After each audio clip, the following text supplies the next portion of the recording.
Good evening. This is Philip Carr-Gomm. This is Tea with the Druid 111. And it's 8 o'clock on the 3rd of February in the year 2020. I hope you're well, and don't be misled by the title of this. Explore the joys of confession, psychoanalysis, good old-fashioned gossip. This is going to be a very serious session. Hi, Jan from Poland, and James from Pennsylvania, and Carla, hello, and Julia from London, and Norway, Atle from Norway, and John from Adnamuchen, and Daniel from Germany. Hi, great to see you all. So, Stephanie and I were invited by Opus Dei to visit them in their headquarters a few years back. And as we were shown around their church, which is in an enormous block, kind of 1950s block in Rome, just near the Vatican. And you go downstairs as you would go to the car park, the underground car park, and there is the Opus Dei Central Church. And it's got stained glass windows, light seems to be streaming through, but it's actually in the basement, so it's false light streaming through. And one of the things that surprised me, and I asked our guide who was showing us around, why there was the whole side of the wall, there were banks of booths, like telephone booths with doors, just all the way down the side of the church. And he explained to me that confession is used a great deal if you're in the Opus Dei, that unburdening your soul and confessing your sins was a big part of the Opus Dei training. And as you know, there are these rather strange booths with a kind of grill that you speak through. There's an extraordinary film called Calvary, which begins with that. Very powerful, incredible storytelling in that film. And it's a big part of Christianity, as we all know. Well, what happened when psychoanalysis came along, Freud came along, and psychotherapy in general, but I guess, let's start with Freud, and this gives me an excuse to play with my red couch, which is a puppet, a finger puppet. And, the whole thing with psychoanalysis is that you lay on the couch and your analyst would talk to you, but from behind, so you can't see the analyst because you're lying down, and he or she is listening to you and recording everything you're saying, but you're not distracted by looking at their face. So he's not peering over you like that, or even like that. He's actually or she is just to the side of you there, and you unburden yourself. And both in psychoanalysis and church confessions, there's, of course, a tremendous relief that can come from unburdening oneself. And that's, I guess, what is appealing about gossip in a way. There's a way in which, when you're sitting with a friend around the kitchen table, you allow yourself to confess that you can't stand that man who works in the baker's shop or that woman who works in the cafe. You might even confess major things to your friend over a cup of tea. And in a way, if we trace the evolution of that, we see that's way back. That's gossip, if you like. But it's unfair to call it gossip, I guess. Yeah? We should call it intimate conversation with a friend.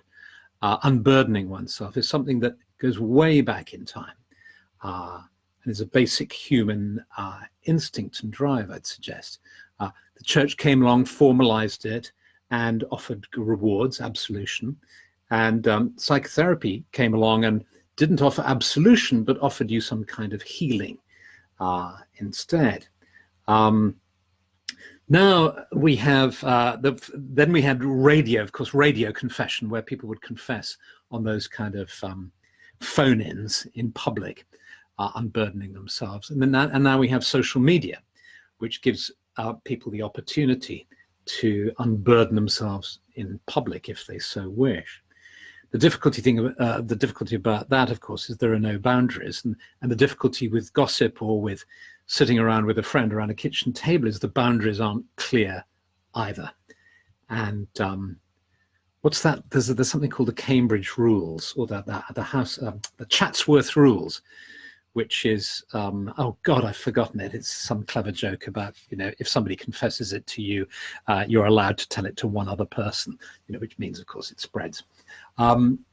So this is all leading up to me making a confession to you. Let me hasten to add. But before I confess, let's look at this some more, because I think it's actually underrated or missed. We need to give it some consideration, and it's not really considered within Druidry or within paganism, because there's quite naturally a reaction against this whole idea of confession and sins and all the rest of it.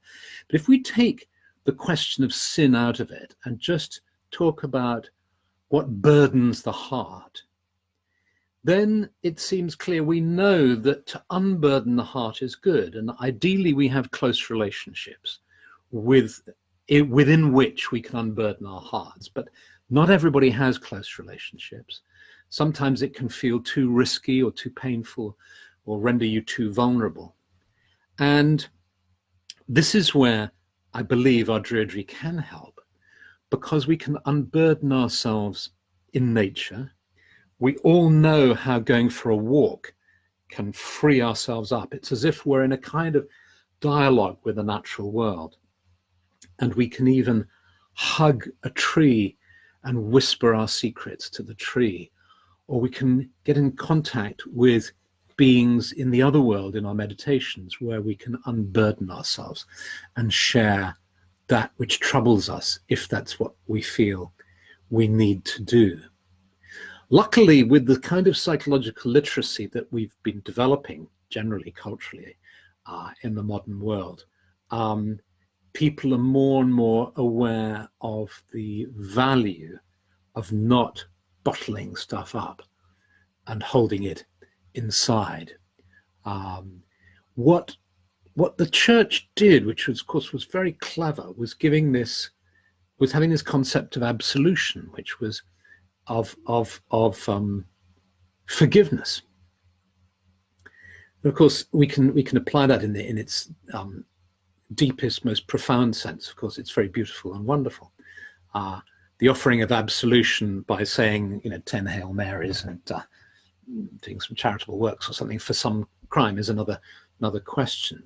One very clever journalist thought of a wonderful way to write a bestseller, which is a while back now, he went around into confession boxes in churches in Italy, and he told the same story to each priest, which was that he was involved in some kind of mafia contract to build a local sports stadium that was dodgy and was a fraud. And he just recorded with his voice recorder the response of the priest on the other side of the grill, put them all together and turned it into a book, which became a bestseller in Italy, apparently. So what I'm going to confess to you now is about meditation. And it's about the fact that Pamela's pointing out, thank you, Pamela. I knew there was another meaning for gossip, which is talking comfort. And there is a great comfort, of course, that can be had from unburdening oneself and sharing one's secrets. So gossip, as with many of these things, gets turned around. I was giving a talk this weekend about another similar word that got turned around, which is weirdness. Weird means odd and unsettling in modern language, but prior to the 19th, 18th century, it meant fate and destiny. So words get distorted. Gossip now is generally considered a bad thing, but in the old days it was considered comforting. And I think we all get, when we, as we mature, we develop a sense of what's appropriate gossip, how far we can go in offloading and in sharing our deeper feelings with someone, and at what point it becomes unpleasant or malicious or unnecessary. or counterproductive. But here's the thing. I think here's my confession. I don't meditate regularly. I don't meditate regularly. There's a way in which I have often felt that this was an obligation of somebody following a spiritual path, that you should meditate regularly. You're often told to in spiritual teachings. But what I've found is that I just can't keep it up. And my life moves in waves and cycles. And so I will feel drawn to meditating, and then I'll meditate every day for a number of days, weeks, or months. But then at some point, life will take me in some other direction. My energy, my attention, my psychic will be perhaps drawn outwards, and I'll be really focused on a creative project. And I won't meditate for days, for weeks, or for months. And what I find so interesting is the way that we create rods for our own back.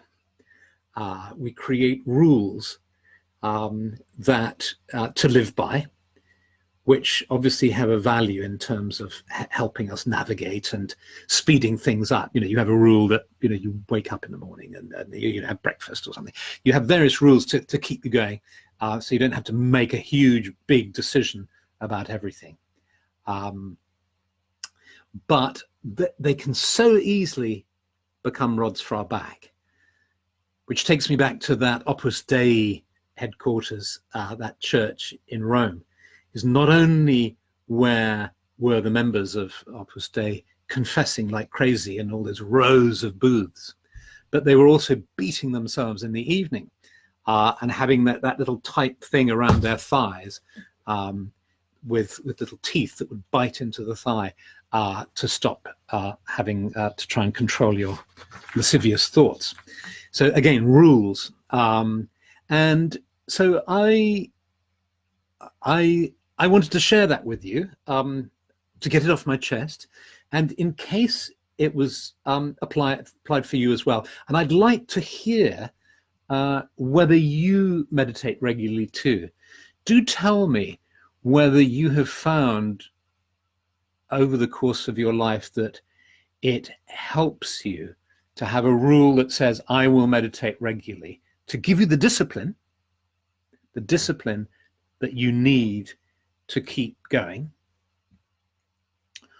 or whether you find that you meditate cyclically as well, and you have periods when. So do tell me that. I'd just be interested to know as a kind of survey of how people feel. So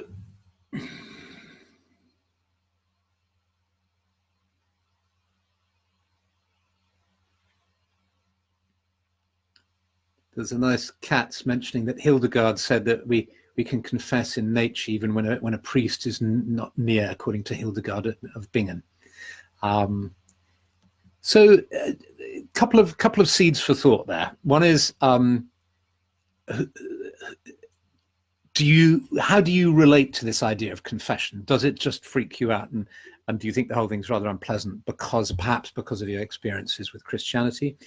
Do you find there's a healthy and beneficial aspect to it that you perhaps work with?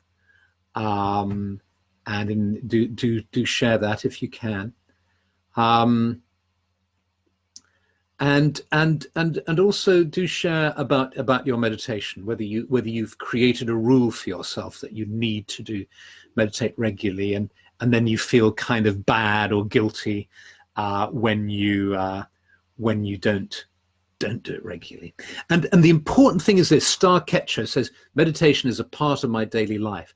The really important thing that I want to say is because everybody, our needs are different, and for some people, I'm not creating the opposite kind of rod, which is to say, if you don't meditate cyclically and you do it every day, you're doing something wrong, or you shouldn't be. Of course not, because for some people, meditating regularly, daily, may well be precisely what they want, what they need, and it's not imposition at all, and so on.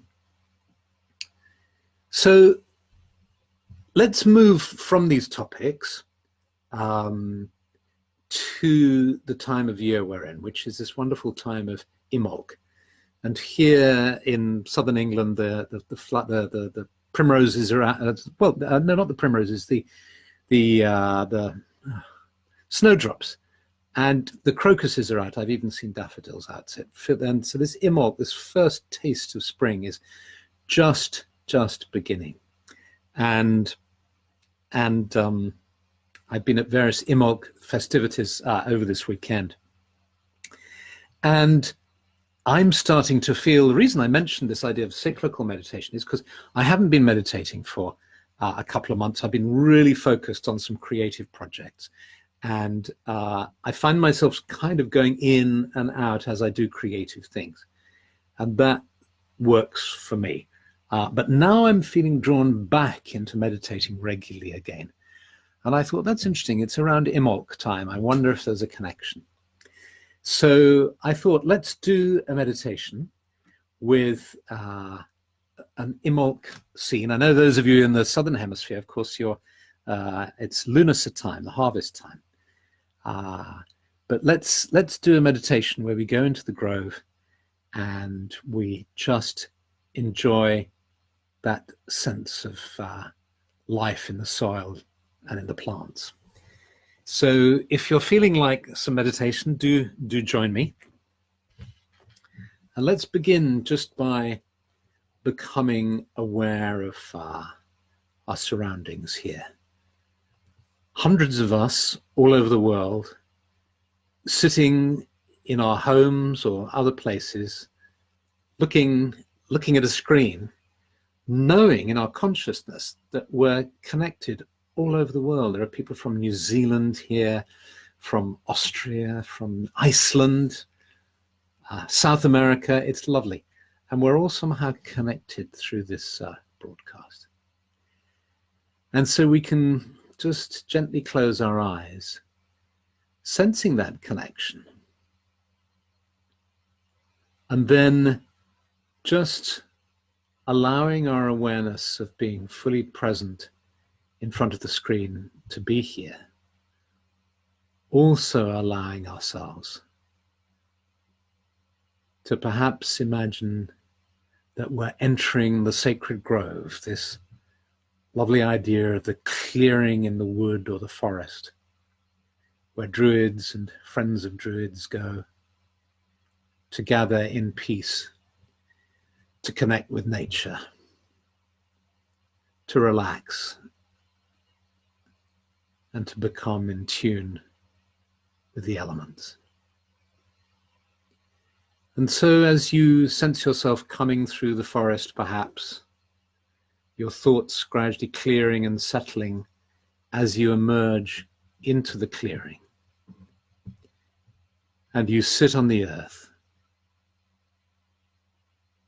And you just allow yourself to feel the earth and to let go of all tensions. Breathing deeply in and breathing deeply out.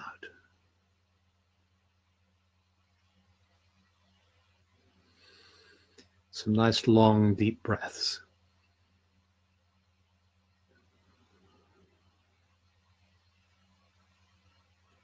Becoming aware of the earth beneath you. Sensing all the life in the soil. The rocks, the minerals and crystals, the creatures in the earth, and the moisture in the earth. And you can feel the energy of the earth gently rising up into your body, bringing with it a sense of stability and tranquility.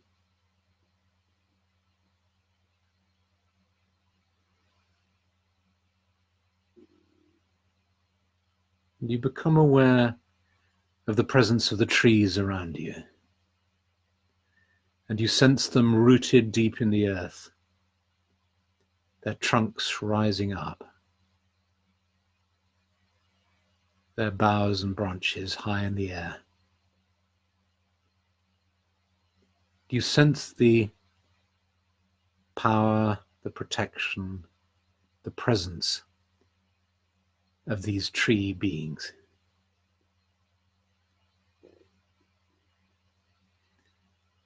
And as you breathe in, you notice that you're breathing in through your nose the smell of the trees and of the forest.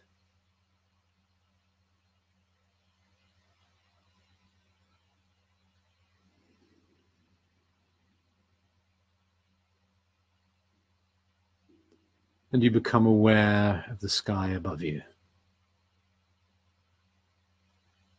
And you breathe in the energy of the sky, breathing in its vitality. And the energy of the sky meets the energy of the earth within the center of your being.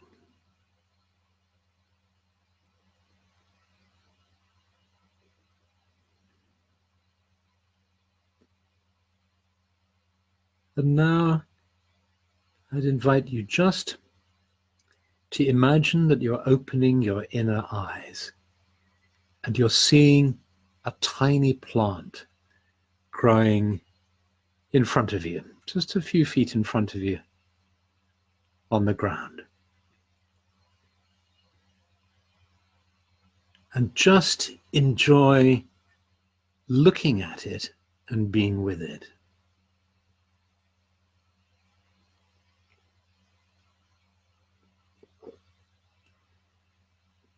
And you may see it clearly, or you may not. You may just have a sense of it. And however you perceive it, just allow it to be there. Play with your imagination.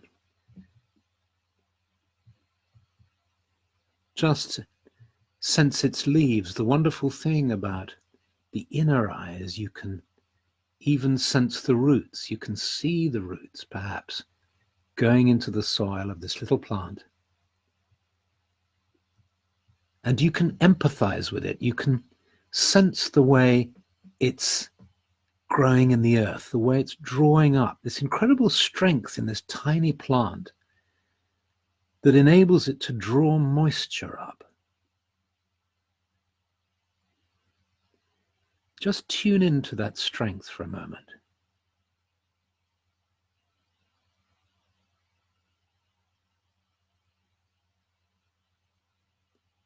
Just ask yourself what it feels like, if you can feel the kind of dogged determination of this little plant as it draws the moisture up into its stem.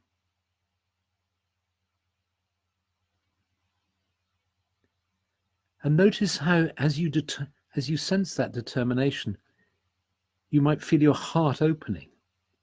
You love this little plant. It's a little living creature with all its being focused on drawing these nutrients up its stem, into its leaves and its flowers.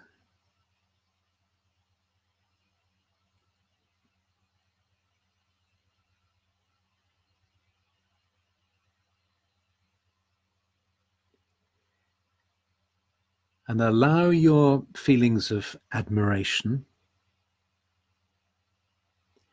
of gratitude, of benevolence, of care.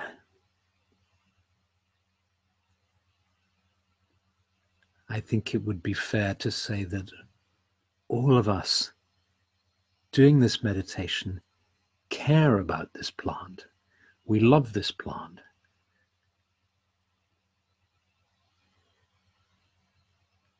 And then from that focus with the plant, just allow that sense of care and love.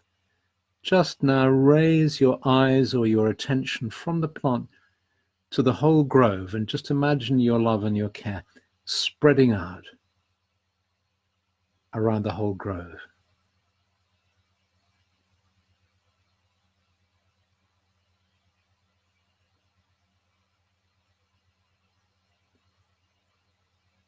And you might sense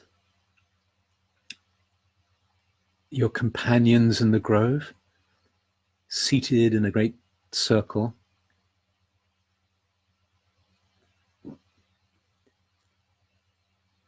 You sense your love and your care for them. You might sense otherworldly beings, spirits, fairies, nature spirits.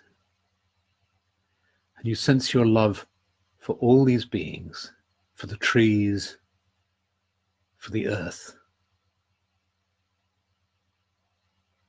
for the sky above.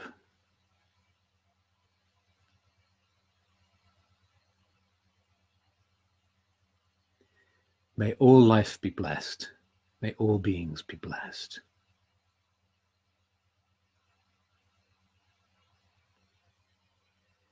Placing your hands on the earth, you send a blessing to the land.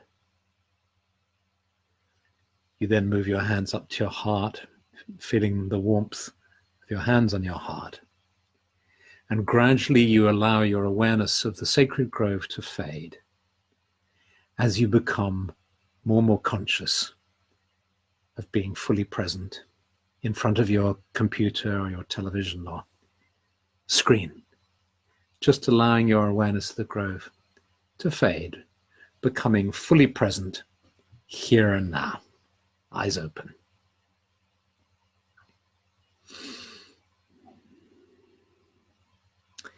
Thank you so much. That was lovely to be with you. It was really, really lovely. And if you feel moved to recount your experiences, please do. But otherwise, I'm going to leave you now. Those of you who are in the Private Magicians Club know that in a few minutes there will be a live broadcast there and a longer time for us to be together. Otherwise, thank you for being here, and I look forward to seeing you next week. I think we might have a guest visitor next week, a guest presenter. But anyway, many, many blessings. Happy Imbolc, happy Lunar if you're in the Southern Hemisphere. Okay.